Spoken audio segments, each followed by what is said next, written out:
සාදරයෙන් පිළිගන්නවා ඔයාලා සියලුම දෙනාව මගේ මාස්ටර් අප්ඩේටර් YouTube channel එකට.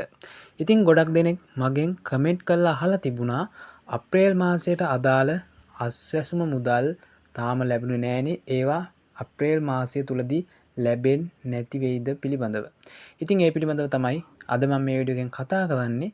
වීඩියෝ එකට යන්න කලින් ඔයාලා මගේ channel එකට තාමත් අලුත් කෙනෙක් නම් channel එක subscribe කරලා channel එකත් එක්ක දිගටම එකතු වෙන්න.